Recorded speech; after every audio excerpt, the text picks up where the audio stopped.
আসসালামু আলাইকুম প্রিয় ভাই ও বোনেরা, কেমন আছেন আপনারা?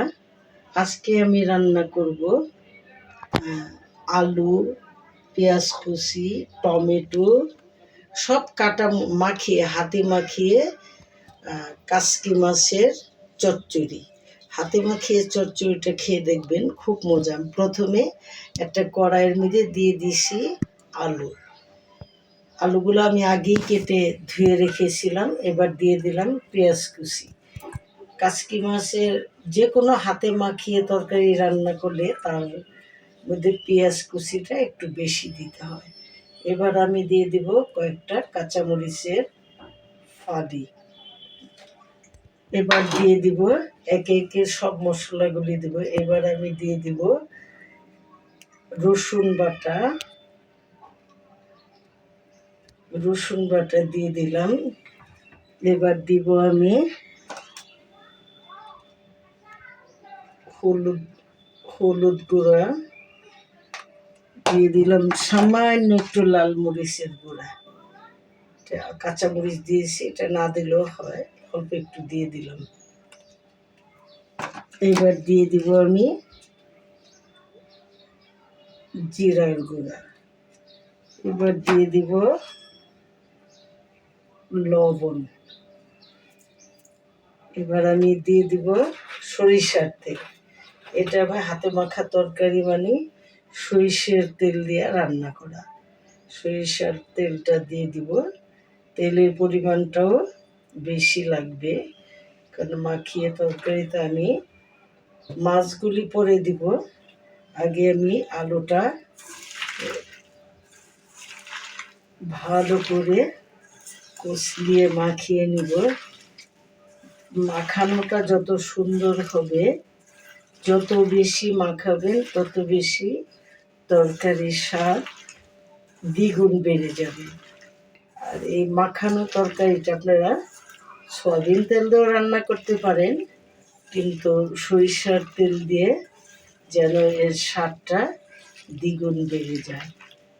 দেখেন, মনে হচ্ছে যে কাঁচাই খাওয়া যাবে। আমি মাখিয়ে নিলাম, দেখেন কত সুন্দর। আলু থেকে অনেক সুন্দর পানি বের হয়ে গেছে। এই পর্যায়ে আমি দিয়ে দিব আমার ধুয়ে রাখা আলুর সাথে মাছগুলি, কারণ মাছটা আপনি আলতো হাতে মাখিয়ে দিতে হবে। আর একসঙ্গে যদি মাখিয়ে দেন তাহলে তো মাছগুলি আপনার গলে যাবে। এবার আমি দিয়ে দিব, আমার মাখানো হয়ে গেছে, দেখেন কত সুন্দর মাখানো হয়েছে। এবার দিয়ে দিব আমি আমার ধুয়ে বেছে রাখা কাসকি মাছগুলো। এগুলি যে কোনো মাছ দিয়ে আপনারা এভাবে মাখিয়ে রান্না করতে পারবেন। এবার আমি দিয়ে দিব কেটে রাখা টমেটো কুচিগুলা। তারপরে আমি নামানোর আগে দিয়ে দিব আপনার ধনিয়া পাতা। এখন আমি আলতো হাতে মাখিয়ে নেব। সামান্য পানি দিয়ে চুলায় বসিয়ে দিব। আমার মাখানো হয়ে গেছে। আমি মাছ, আলু, টমেটো সব কিছু একসাথে মাখিয়ে মিলিয়ে নিলাম। এবার আমি পানিটা দিব খুব সামান্য, কারণ তরকারি থেকে, টমেটো থেকে যে পানি উঠবে, এই পানিতেই আমার তরকারিটা হয়ে যাবে। এবার আমি চুলায় বসিয়ে দিব।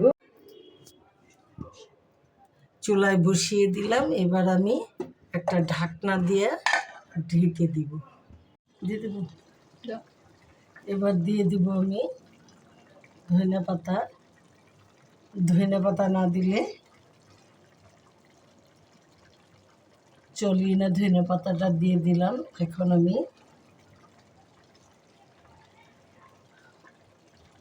নেড়ে দিব, একটু একটু ঢাকনা দিয়ে ঢেকে চুলায় রাখবো, তারপরে নামিয়ে ফেলবো। হয়ে গেছে, মজাদার, খুব মজাদার কাসকি মাছ, আলু, টমেটো, ধনিয়া পাতা দিয়ে হাতে মাখানো চচ্চড়ি। আপনারাও বাসায় ট্রাই করবেন। আমাদের ফুল ভিডিও দেখার জন্য অসংখ্য ধন্যবাদ। এরকমভাবেই সবসময় পাশে থাকবেন, আর লাইক কমেন্ট করতে ভুলবেন না। কমেন্ট করে অবশ্যই জানাবেন কেমন হয়েছে আমাদের রেসিপিটা। সবাই ভালো থাকবেন, আর সাবস্ক্রাইব করতে কিন্তু ভুলবেন না। আল্লাহ হাফিজ।